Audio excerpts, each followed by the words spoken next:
What's going on, guys? It's Micah with Fantasizing, where we bring you up to speed on all things fantasy football. Today we're continuing the Who Should I Draft series between Alvin Kamara and Derrick Henry. Before I get into the video, leave a comment on who you're taking and why. Also, go ahead and hit the subscribe button if you haven't already. And if you're feeling crazy, support us on Patreon. Your support means everything to us. Now, enough of me talking, let's dive into the good news about Derrick Henry.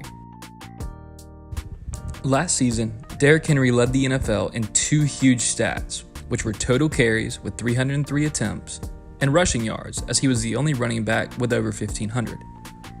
Also, I can't leave out the fact that he scored 18 touchdowns in 15 games. He's perfect for what the Titans want to do, which is ground and pound. In fact, the Titans had the third highest rushing percentage in the NFL last season at 48.7%. A really intriguing stat to me was that Henry was top 5 in all scoring formats last season, establishing himself as an elite option. An argument could be made that Henry is the best pure runner in the NFL. He has a rare ability of running with power and speed. So many times last season, Henry would get past the second line of defense and outrun or run through corners and safeties. He has a surprising burst for his size and is near impossible to bring down with an arm tackle. He was top 3 in the NFL in broken tackles and broken tackle percentage. However, we do need to get into the bad news about Derrick Henry. The bad news about Derrick Henry boils down to 3 main ideas: history of running backs, Ryan Tannehill, and the lack of production as a receiver. Number 1, let's start with history. As a Chargers fan, this stat is sweet, but also sour because there's nothing to show for it in terms of Super Bowls. There haven't been back-to-back 1,400-yard seasons on the ground since Denny and Tomlinson accomplished it in 2006 and 2007. Number 2 is Ryan Tannehill. You don't pay a guy $118 million because he can hand the ball off. You pay a guy because you believe in his ability as a quarterback. The Titans won't be the Chiefs by any means, but I do expect them to throw the ball more because they trust Tannehill. Number 3 is that the Titans target the running back at just 14.6%, which was third lowest in the NFL. Henry ranked 51st last season among running backs with only 18 receptions. Not to mention, Darrynton Evans was drafted, which means he'll be the primary receiving back now that Dion Lewis is gone. Now, let's dive into the good news about Alvin Kamara. The good news about drafting Alvin Kamara is his efficiency as both a runner and receiver.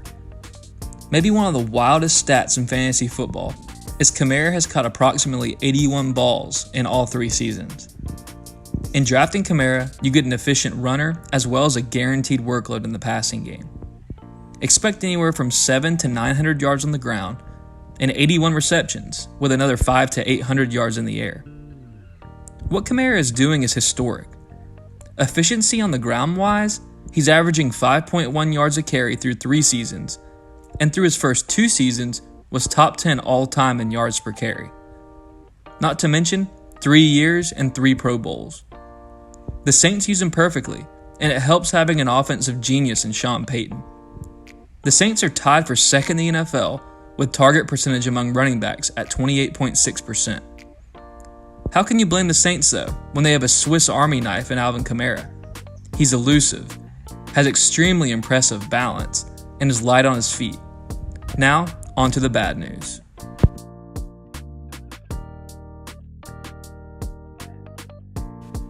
The bad news with Alvin Kamara boils down to 2 main ideas: his last season and Latavius Murray. Now let's start with last season. After a breakout campaign in 2018 with 18 total touchdowns, he comes down big time this season to only 6. And it wasn't a consistent 6 at all. In fact, in his 3rd game played, he scored 2 and didn't score his final 4 until his last 2 games. You went 11 of 14 games without a touchdown. Not only that, but this season was his worst in terms of total yards as a receiver, with only 533, down 200 and almost 300 in previous seasons. His yards per reception was down to a career low as well. He finished last season in half PPR leagues, number 12, being an RB1 by the skin of his teeth. Number 2 is a guy named Latavius Murray. Murray put up a respectable 637 yards on the ground for 5 touchdowns. He also added another score in the air, bringing his total to 6. Murray is one of the most disgusting things in fantasy football for Kamara. He's the goal line shark. Snap-wise, Kamara is definitely superior, with 45 a game compared to Murray's 28. But you're still looking at a 61-39 split. Now, let's get to the verdict. In full and half-point PPR leagues, I'm taking Kamara. In standard leagues, I'm taking Henry. To me, it's more likely that we see a bounce-back season from Kamara compared to a repeat of Henry. I believe the reason for Kamara's bad performances were because of his injury and slightly because Drew Brees missing the time that he did. High ankle sprains combined with a knee injury is no easy thing to get over. Kamara said what all good NFL players say when they're coming back from an injury, which is that they're 100%, but the data doesn't back that up. In his first career 36 games, he averaged 9.45 yards per catch, and when he came back from injury, averaged only 5.35 yards per catch. When he got healthy, it showed, scoring 2 touchdowns in back-to-back weeks to end the season. I would be shocked to see Kamara repeat last season and only score in 3 total games. Derrick Henry scares me being a one-trick pony. If a team goes all out to stop the run and the game script doesn't work for him, he isn't getting work in the passing game. Is he capable of repeating a 1,500-yard season with 18 touchdowns? Absolutely, but I don't think it's likely. Both are great options for your RB1, but if I have the 5th or 6th pick and these 2 guys are on the board, I'm taking Kamara.